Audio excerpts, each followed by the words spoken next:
Les cieux proclament la gloire du ressuscité. Rien n'est égal à la beauté du Seigneur. À jamais il sera, l'agneau sur le trône, l'agneau sur le trône. Je fléchis le genou, je fléchis le genou pour l'adorer lui seul. Je veux chanter la gloire du ressuscité, l'agneau immolé nous a rachetés pour Dieu. À jamais tu seras, à jamais tu seras, l'agneau sur le trône, l'agneau sur le trône. Je fléchis le genou, je fléchis le genou pour t'adorer toi seul. Les cieux proclament la gloire du ressuscité. Rien n'est égal à la beauté du Seigneur. À jamais il sera, à jamais il sera, l'agneau sur le trône, l'agneau sur le trône. Je fléchis le genou, je fléchis le genou pour l'adorer lui seul. Et je me dis, tiens, et nous chrétiens, est-ce que je suis aussi quelqu'un qui est bien enraciné? C'est mon sujet d'aujourd'hui. Soyons enracinés. Pas enracinés dans une église protestante X ou Z, fût-elle la meilleure, avec le meilleur des pasteurs que je suis. Ah, vous écoutez, c'est bien. C'est pas de ça qu'on est question, c'est être enraciné dans la parole de Dieu. Ce qu'on appelle la Bible. Mais la Bible, c'est un livre qu'on ne met pas dans l'étagère, c'est un livre à lire, à méditer, à réfléchir, à adopter aussi. Soyons enracinés. Et pour vous, dans le fond, qu'évoque le terme enraciné? Bien sûr, on peut penser aux arbres qui sont plantés, c'est d'ailleurs de ça qu'on va parler. Un arbre qui est mal enraciné se porte mal. Il ne pousse pas bien, ou il ne pousse pas du tout d'ailleurs. Être enraciné, c'est l'idée de solidité, l'idée de stabilité. Et vous allez voir comment les textes bibliques parlent de ce sujet. Et je les ai un peu arrangés pour faire un sermon, si vous voulez. Et je me suis dit, tiens, est-ce que parmi mes frères et sœurs ici présents, chacun de vous, êtes-vous bien enraciné? Ou avez-vous simplement adopté quelque chose qui vous plaît pour un temps? On peut adopter l'église parce que on chante bien, c'est gai, les gens sont gentils et tout ça. On peut aller dans une église parce que toutes sortes de raisons. Mais si ce sont des raisons superficielles, ça n'est pas très solide. Et arrive une tempête et hop, ça s'écroule. Soyons enracinés. Pas enracinés dans une dénomination. Un titre d'église, une référence d'un pasteur par exemple. Ne soyez pas enracinés dans ça. Soyons enracinés dans la solidité, dans la stabilité que donne la parole de Dieu. La Bible dit qu'il n'y a rien à ajouter, il n'y a rien à retrancher. Tout est dit. Bien sûr, il y a des histoires, il y a des témoignages, il y a des choses pas toujours très belles qui sont racontées, mais c'est la réalité de la vie. Mais au travers de tout ça, il y a le message divin de Dieu. Soyons enracinés, solidement. Soyons enracinés dans une grande stabilité. L'image, pour éclairer ça, c'est un arbre. Un arbre qui a été planté par quelqu'un, ou il s'est planté tout seul, ça arrive aussi. Et on voit tout de suite la différence entre un arbre en bonne santé et un arbre malade. Ou un arbre usé. Il y a des arbres c'est grand. Ces feuillages, je n'ai jamais vu, mais c'est très grand. Le vent souffle, ça tient, ça résiste. Et puis il y a des autres petits arbres, j'ai l'impression qu'ils vont s'écrouler, là, ils ne tiennent pas trop, et certains ne tiennent pas du tout d'ailleurs. Et l'image de tout ça, c'est ce que nous sommes, nous, en tant que personnes. Est-ce que je suis quelqu'un d'enthousiaste pendant une période de ma vie, j'aime bien ça, ok, c'est bon. Ou est-ce que je suis quelqu'un qui va là, puis une autre fois il va là-bas, puis une autre fois il va encore là-bas, et puis au bout de sa vie, je dis, mais qu'est-ce que j'ai fait toute ma vie, quoi? Stabilisé. Si je suis stabilisé dans la tête de quelqu'un, prenons un pasteur, comme ça je parle de personne d'autre. Ben oui, mais le jour que le pasteur passe l'arme à gauche, vous êtes complètement déstabilisé ce coup-là. C'est pas dans ça qu'il nous faut stabiliser notre piété chrétienne. C'est dans la parole de Dieu. Alors, j'ai rien inventé, je suis pas assez malin pour ça. C'est pour ça que je vais vous lire deux textes que Paul a écrits. La première aux Éphésiens, chapitre 3, 12 jusqu'à 21. Donc, Éphésiens 3, s'adresser à l'église d'Éphèse initialement, mais ça a été repris dans le canon des Écritures, comme on dit. Donc, Éphésiens 3, versets 12 à 21.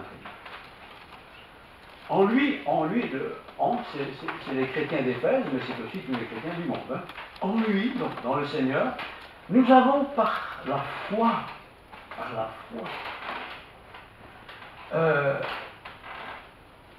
en lui, nous avons par la foi, en lui, la liberté de nous approcher de Dieu avec confiance. Certains disent, moi Dieu je ne l'ai jamais vu, hein. Personne ne l'a jamais vu. Que dit le texte, je relis. Par lui, le lui c'est le Christ, ce qu'il a dit, ce qu'il a prêché.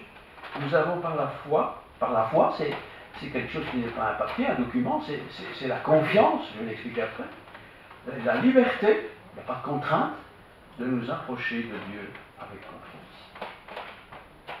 Aussi, dit Paul, je vous demande de ne pas perdre courage à cause des afflictions.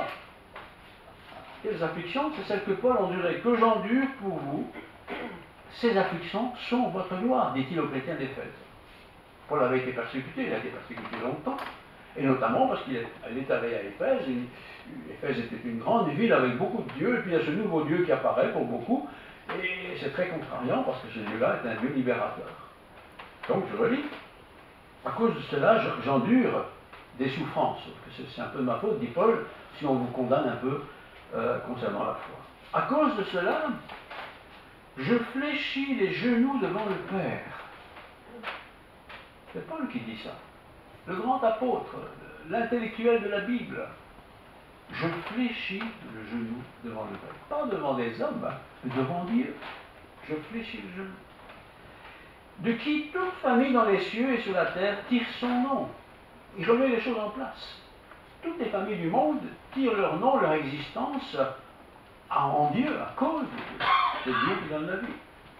Alors il le donne, afin qu'il donne, selon la richesse de sa gloire, d'être puissamment fortifié par son esprit dans l'homme intérieur. Dieu n'est pas venu pour que nous ayons un nouveau look. Il n'est pas venu parce que moi je suis blanc, il va faire de moi un noir, ou l'inverse. Il n'est pas venu pour que moi qui suis un homme devienne une femme. C'est pas pour ça qu'il est venu. Il est venu pour quelque chose de bien plus important que tout ça. Je vais l'expliquer. En sorte que Christ, c'est Dieu incarné dans la personne de Jésus qui est venu sur terre. Ce Christ habite en vous, dans vos cœurs, par la foi. Question. Je vais en répondre. Hein. Je vais la poser la question. Est-ce que Christ habite en vous? Vous pouvez voir tous les médecins du monde, vous pouvez passer toutes les radios, ils ne vont jamais vous dire que Christ habite en vous. C'est par la foi que l'on croit que Christ habite en nous. Et quand on a ça, je vais l'expliquer aussi. Étant enraciné, et voilà le terme de mon message, étant enraciné et fondé dans l'amour. Enraciné et fondé dans l'amour. Que vous puissiez comprendre avec tous les saints, ce n'est pas les saints du calendrier, hein, les saints ce sont les chrétiens, comprendre avec tous les saints, tous les chrétiens sont des saints, hein, afin qu'elle soit, avec tous les saints, quelle est la lumière Alors, quelle est la largeur, la longueur, la profondeur et la hauteur? Ici, ce sont des dimensions qui n'ont pas de limite. On ne les connaît pas, les limites de la grâce de Dieu. C'est tellement grand. Mais j'ai besoin de comprendre quand même. Et Dieu veut que je comprenne pourquoi ça s'est passé chez moi, comme j'espère chez vous. Et connaître aussi l'amour de Christ. Connaître l'amour du Christ, ce n'est pas l'amour de quelqu'un qui est sympathique. Hein. Comment comprendre l'amour du Christ? Je vais l'expliquer aussi. Qui surpasse toute connaissance. Il n'y a aucun intellectuel du monde qui peut comprendre l'amour du Christ. C'est pas explicable. C'est pas compréhensible. C'est pas mathématique. Et pourtant, Dieu veut qu'on le comprenne. En sorte, donc, de connaître l'amour du Christ, en sorte que vous soyez remplis jusqu'à toute la plénitude de Dieu. Donc l'objectif n'est jamais à 100% atteint, parce que je suis toujours en route, tout au long de ma vie, en route pour comprendre tout l'amour que Dieu a eu pour moi. Pour tous, mais pour moi aussi. Comment est-ce que Dieu a pu m'aimer moi? Chacun sait qui il est. On ne fait pas tous des mauvaises choses, on en fait des bonnes aussi, mais on sait aussi qu'on fait beaucoup de mauvaises choses. Mais comment Dieu peut-il m'aimer moi qui fais des mauvaises choses?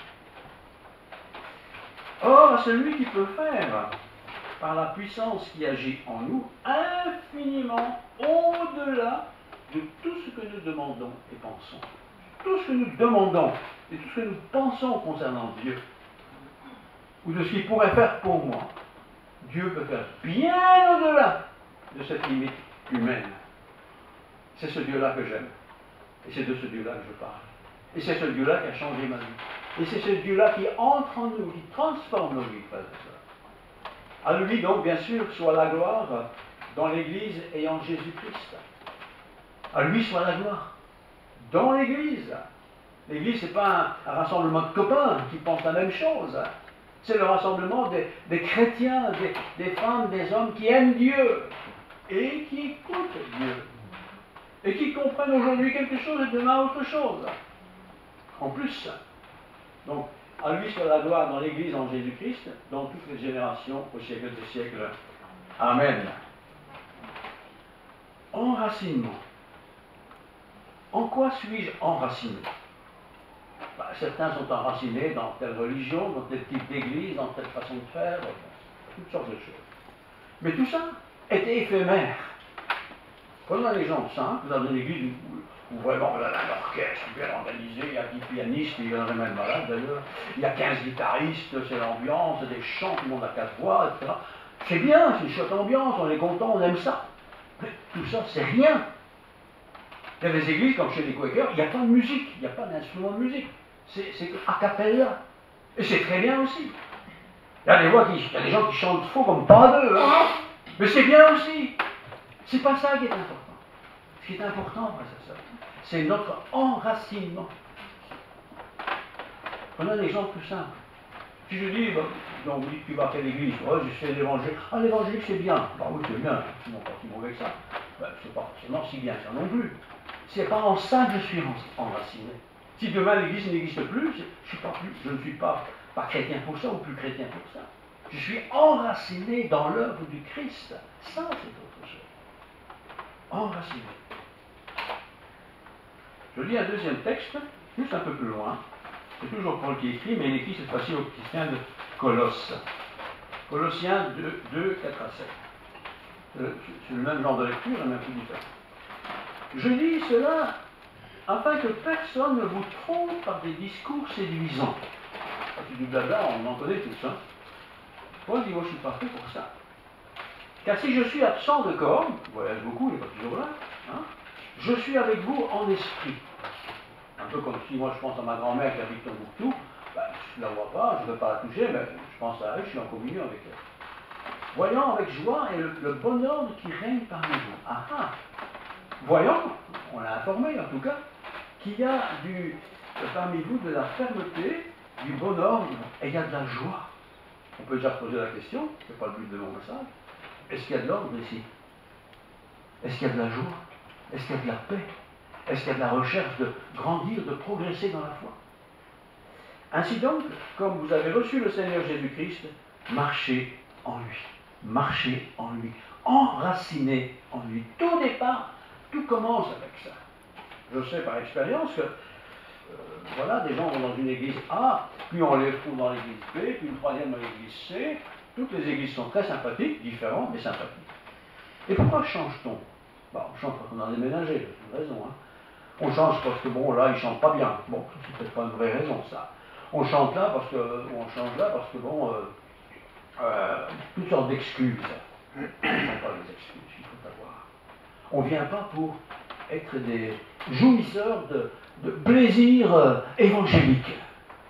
On est là pour partager la parole de Dieu, pour grandir dans la foi, pour être, comme c'est le thème, enraciné. Pas enraciné dans l'église évangélique, ça n'a aucun intérêt, ça. Mais enraciné dans le message divin. Dieu a envoyé son Fils afin que quiconque croit en lui ne périsse point, mais qu'il ait la vie éternelle. Et parce que j'ai reçu cette vie éternelle en Christ, alors je suis bien. Et je suis bien, pas tout seul, je suis bien avec d'autres frères et sœurs. Voilà, des jeunes, des blancs, des noirs, des femmes, des hommes, qu'importe. On est ensemble. On est ensemble certainement pour être édifiés les uns et les autres. Alors parlons un peu de cet enracinement. J'ai le privilège, d'habiter une belle région, il y a des arbres partout. Et je me rappelle bien au début que nous avions acheté, enfin nous, l'église avait acheté le terrain ici, il y avait des vaches ici, hein. Il y avait des chevaux, pardon, des chevaux. Il n'y avait pas d'arbres, il n'y avait rien, et puis on s'est dit, il faut planter des arbres, on a fait ça. Et vous avez plein d'arbres partout, ils étaient petits, ils ont grandi. Certains se sont effondrés, parce que pas bien enracinés, tandis que d'autres sont toujours là, très grands, ils ont 15 mètres de haut, ils sont toujours là, ils résistent au vent. Le chrétien est appelé à être enraciné. Si je suis quelqu'un de superficiel, j'ai quelques petites racines, première tempête qui arrive, hop, c'est basculé. Il me faut être enraciné, fixé. Fixé dans quoi? Dans le sol. Et dans ce sol, il y a la sève qui va nourrir la racine. On ne les voit pas, les racines, mais elles sont là. Et ces racines nourries vont solidifier la stabilité de l'arbre. Si vous êtes ici, parce que, bon, ici on chante bien. On chante bien, je ne sais pas, canon, mais on chante bien. Il y a pire, il y a mieux aussi. Si vous êtes ici parce qu'il y a un pasteur sympa, il y a beaucoup de pasteurs bien plus sympas que moi, je vous le dis. Enfin, on a ce qu'on a. C'est pas pour ça qu'on est là. On est là pour être enraciné dans la parole de Dieu, ce qu'on appelle la Bible, toute la Bible. Il n'y a rien à rejeter, il n'y a rien à mépriser, c'est la parole de Dieu. Soyez enracinés. Un arbre qui n'est pas enraciné, croyez-moi, il y en a quelques-uns qui sont morts aussi, des arbres, ils sont morts parce que les racines ne se sont pas bien installées dans le sol. Hein. Pourtant, les arbres au départ, ils étaient les mêmes tous. Ils étaient tous les mêmes, mais ils n'ont pas grandi. Ils sont morts. Et certains quittent la foi, évidemment. Bien sûr, pour planter un arbre, on ne plante pas n'importe où, dans n'importe quoi. On ne va pas prendre, je ne sais pas, un terrain avec du béton, hein, ça ne poussera jamais. Il faut travailler le sol, il faut le préparer, ce sol. Et de préférence, on va choisir un sol qui est bien nourri pour nourrir cet arbre. Et on les voit bien ici, tous ces arbres poussent bien, ils sont beaux. On est content, ça porte du fruit, ça donne de l'ombre, ça donne de la verdure, ça donne de l'humus et ça recommence. Est-ce que je suis enraciné dans le message divin? Mais pas seulement dans le message divin, parce que, encore le message divin, on peut un peu l'interpréter. Est-ce que je suis enraciné dans l'amour de Dieu? Et ça, c'est plus compliqué. Comment Dieu, qui est Dieu, peut-il m'aimer, moi, qui suis rien? Quand on réfléchit à ça, on se dit, quand même, c'est vrai, hein? Qu'est-ce que je suis, moi? Et Dieu m'aime? Comment c'est possible, ça? Et pourtant, c'est en cela que nous sommes appelés à être enracinés dans l'amour de Dieu. Et c'est quoi l'amour de Dieu? L'amour de Dieu, c'est pas comme nous, ah, c'est sympa, je t'aime bien, t'es mignon, hein? C'est pas ça. L'amour de Dieu, c'est le sacrifice que Dieu a fait. Le sacrifice de quoi? Ben, vous le savez. Le sacrifice de son Fils, Jésus-Christ. Jésus-Christ n'est pas un accident d'histoire. C'est pas un monsieur qui se trouvait là tout d'un coup et qui s'est fait passer pour quelque chose. Non. C'est Dieu qui a incarné dans une personne qui a été créée par Dieu, a été envoyée sur la terre, mais pas simplement envoyé, il a été envoyé pour mourir à ma place. On voit des crucifix partout dans notre pays. Mais c'est un crucifix. Mais quand je commence à comprendre que Dieu a fait ça pour moi, il a fait pour tout le monde, mais il a fait pour moi. Et quand je réfléchis à ça, je dis, bah en vrai, écoute, t'as de la chance, toi, parce qu'avec tout ce que tu fais comme pédé sur une journée, disons une semaine, ou un mois, allez, comme ça, même, si, tu ne pourrais pas se sacrifier pour ça. Pourquoi sommes-nous prêts à nous sacrifier? Pas pour n'importe qui non plus, hein, parce que nous sommes des humains. Mais Dieu a envoyé son Fils, et le Fils, c'est pas un autre Dieu, c'est Dieu lui-même, incarné dans une personne qui est le Fils. Et ce Fils est venu sur terre. Et on le fait chaque année à l'époque de Noël. On a une espèce de fête. Voilà. Et il est venu sur terre.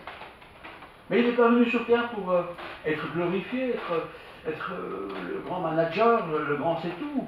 Non, il est venu pour se sacrifier. Le Fils de Dieu est venu pour se sacrifier. L'amour de Dieu, l'amour du Père, l'amour du Christ. Je lis encore un peu plus loin dans 1 Jean 4, 10. Un court verset, mais je le lis quand même. 1 Jean 4, 10. Et cet amour, donc l'amour de Dieu, et cet amour consiste non pas en ce que nous avons aimé Dieu. Même si on dit qu'on aime Dieu, c'est pas en ça que cet amour existe. Mais en ce qu'il nous a aimés, Dieu, il nous a aimés, même si on n'existait pas encore, et il nous a envoyé son Fils comme victime expiatoire pour nos péchés. Depuis l'aube de l'univers, comme Dieu sait tout d'avance, il avait prévu que je viendrai sur terre, que nous viendrons sur terre, que nous serions sur terre. Mais nous sommes contaminés par le péché. C'est pas notre faute, pourrait-on dire. Mais comme je pêche aussi, c'est à cause de ma faute quand même. Mais Dieu a prévu de sauver ces créatures que nous sommes, créées à son image. Il a envoyé son Fils. Et son Fils, qui est Dieu en fait, c'est pas Dieu, parce que Dieu ne meurt pas, mais c'est le Fils de Dieu. Il faut quand même trouver des images pour expliquer les choses. Il a envoyé son Fils, afin que quiconque croit en lui, c'est-à-dire croit en lui, non seulement dans l'historique de Jésus, mais croit en lui comme sacrifice, et la vie éternelle. Il est passé de la mort à la vie. Ça c'est grandiose. Mais quel amour! Quel amour! Et je vais prendre que mon propre cas. Comment est-ce que Dieu peut m'aimer?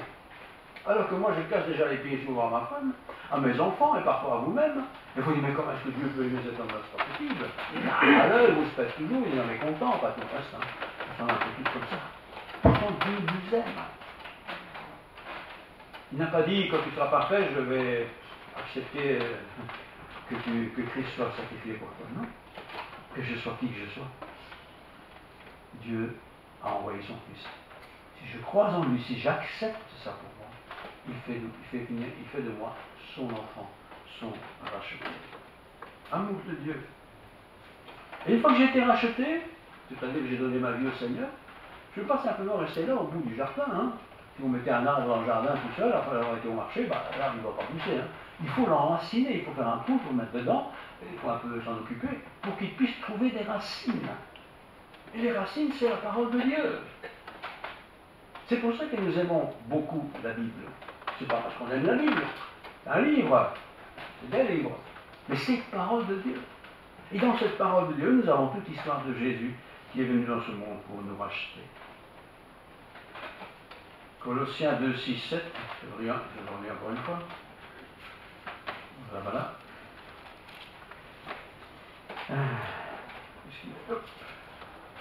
J'ai mis les petits papillons. Oui. Colossiens 2, 6, 7. Ainsi donc, comme vous avez, donc c'est Paul qui écrit ça aux chrétiens de Colosse. Ainsi donc, quand vous avez reçu le Seigneur Jésus-Christ, ils n'ont pas reçu physiquement puisqu'il est mort, crucifié, donc il a été enlevé au Père. Ils n'ont peut-être jamais vu Jésus-Christ, mais ils ont entendu le message qui concerne Jésus-Christ. C'est Paul qui a prêché.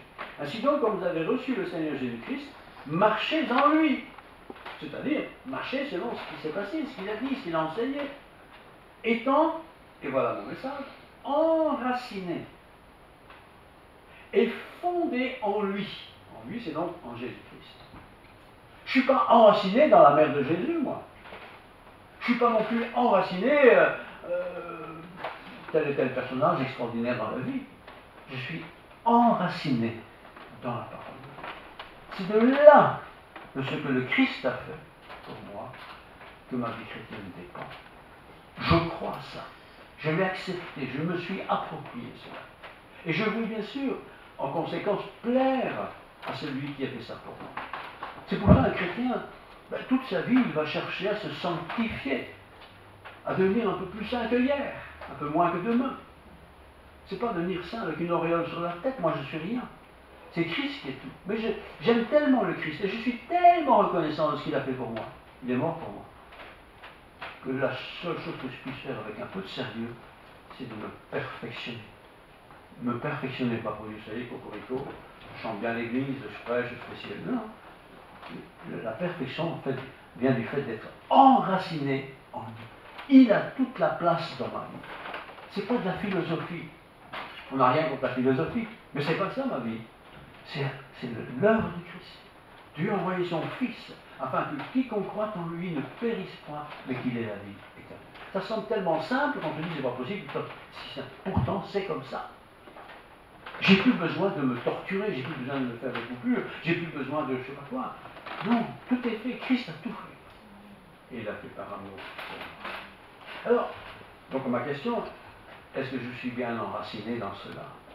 Ou est-ce que je suis, malheureusement, c'est trop souvent le cas, enraciné dans un style de religion, même si elle est chrétienne. Il y a des centaines de façons de faire chrétiennes différentes. Hein?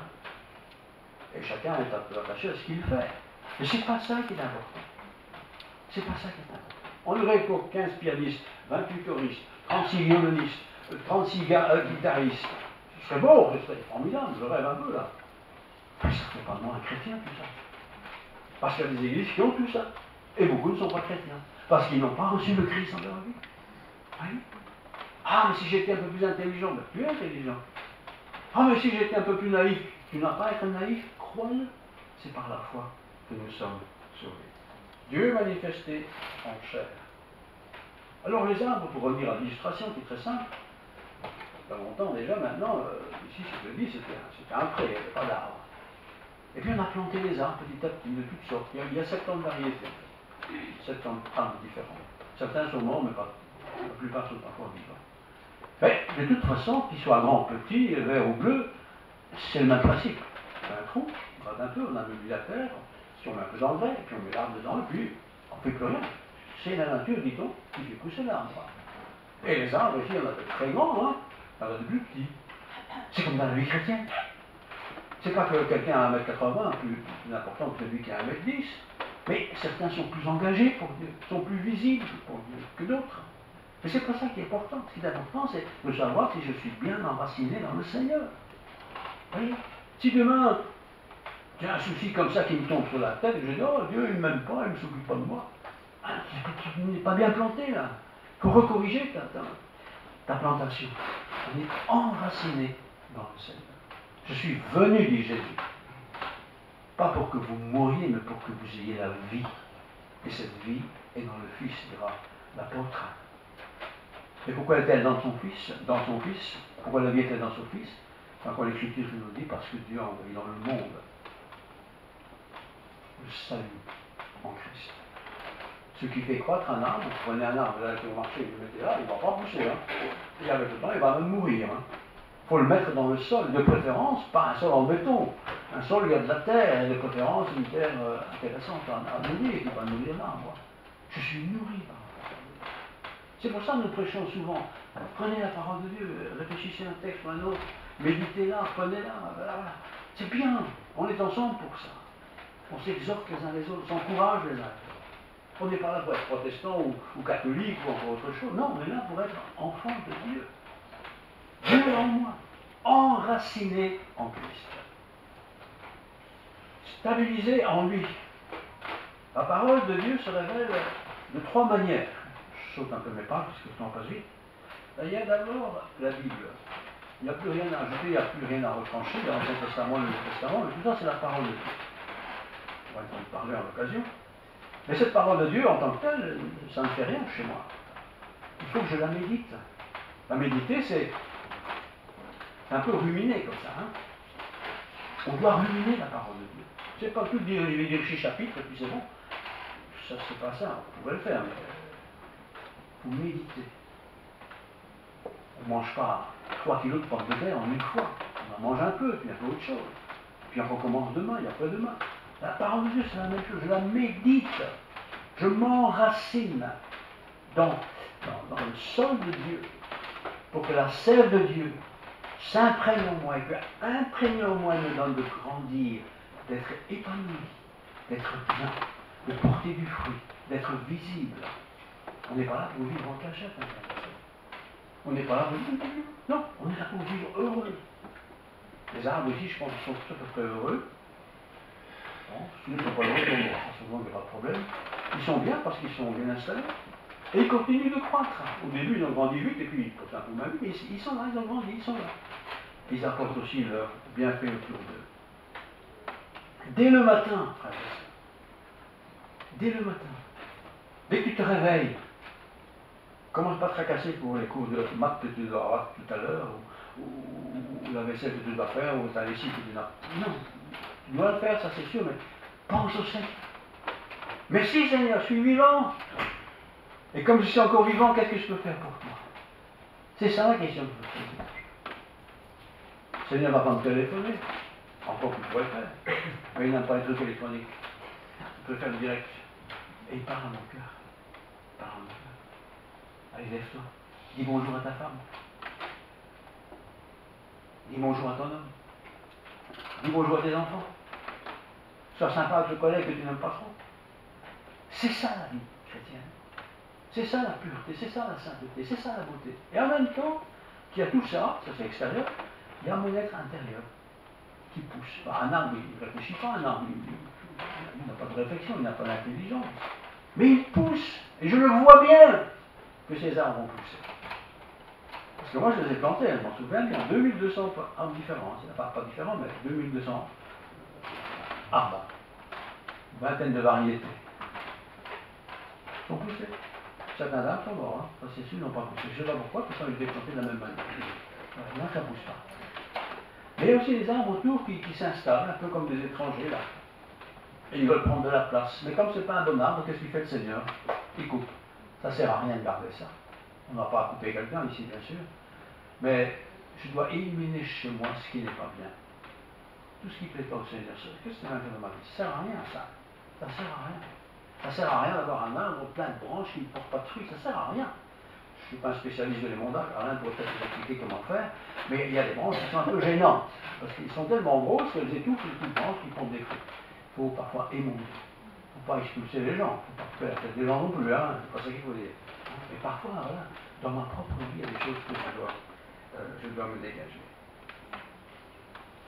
Est-ce que je suis intime avec Dieu? Est-ce que je suis intime avec Dieu? Est-ce que Dieu est mon confident à qui je raconte les choses? Je raconte même pas aux gens que j'aime, mais avec qui je parle. Quand j'ai un souci majeur, avec qui j'en parle? On va trouver le psychiatre, très bien, il va vous faire payer je ne sais pas combien, mais il aura une réponse de psychiatre. Mais est-ce que je ne peux pas parler avec Dieu? Seigneur, voilà, regarde, j'ai ceci, j'ai cela. Seigneur le sait, mais il est Seigneur. Et puis parfois, c'est même pas une question de problème avec d'autres, c'est un problème avec moi-même. Seigneur, je suis inquiet, j'ai peur de la mort. Ça m'effraie. Mais tu le dis au Seigneur. Il va t'expliquer, il va te montrer. Il va t'encourager, tu verras. Tu es célibataire, tu veux te marier, tu ne trouves personne qui s'intéresse à toi, tu dis, mais Seigneur, moi j'ai pas envie de rester seul. Mais dis-le, Seigneur, il le sait bien, mais dis-le quand même. Dis-lui, mets-moi sur ma route quelqu'un avec qui je pourrais passer ma vie. Voilà. Et tout est mille et une choses d'autres. C'est ça, mon Seigneur. C'est ça que le Seigneur veut qu'on nous tous. Mais d'abord, il faut que je sois enfant du Seigneur. Et pour être enfant du Seigneur, il faut accepter l'œuvre de Christ. Je ne veux pas dire je suis chrétien, ça y est, je vais au paradis, c'est pas vrai. Une fois que j'ai accepté le Christ, je deviens chrétien. Enfin, je sais. Être chrétien, c'est être comme Christ. Ça, c'est pas facile. Mais j'essaye. Et si j'ai mal fait, ça arrive, évidemment, ça arrive. Je demande pardon, je continue ma vie. J'essaie d'être bien avec mon prochain. Pas toujours top, mais j'essaye. Si j'ai mal fait, je demande pardon. Il faut être enraciné dans le Christ. Pas dans une religion, dans le Christ. Soyez enracinés. Marchez avec le Christ. Soyez nourris de la sève divine. Ce n'est pas la sève évangélique qui doit me nourrir. On est dans une église évangélique. On est dans une église luthérienne. On est dans une église catholique. Peut-être que tout ça existe, pas de problème. Mais il faut que je sois nourri par la sève de Dieu. Et cette sève de Dieu, quand elle me nourrit, me transforme.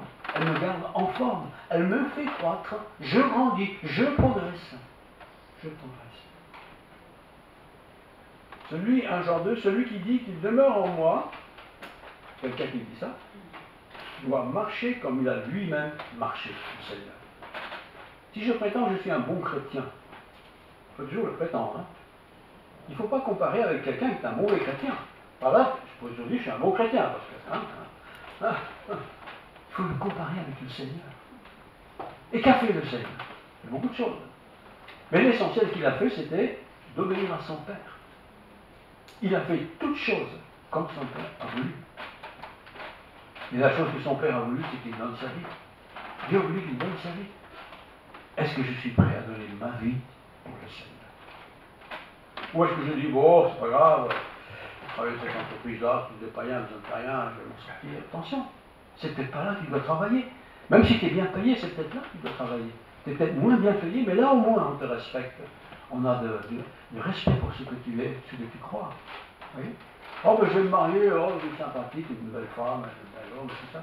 Oui, peut-être bien, sûrement. Mais il n'est pas croyant. Et tu vas faire alliance avec quelqu'un qui n'est pas croyant, ou qui n'en a rien à cirer. Mais tu vas être malheureux toute ta vie. Toute ta vie, pas les premiers jours, hein. Mais dans pas longtemps, hein. On va avoir des disputes tout le temps. Tu es chrétien? Ben, épouse un chrétien.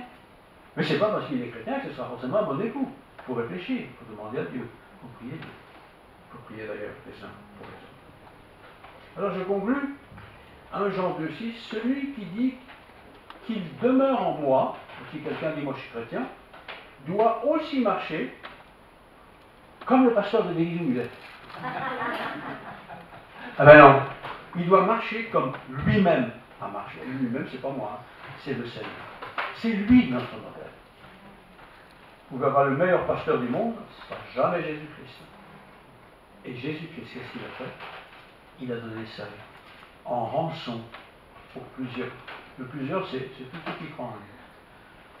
Je ne sais pas si tous, vous êtes là, vous êtes souvent un peu croyants de toute façon, très croyants.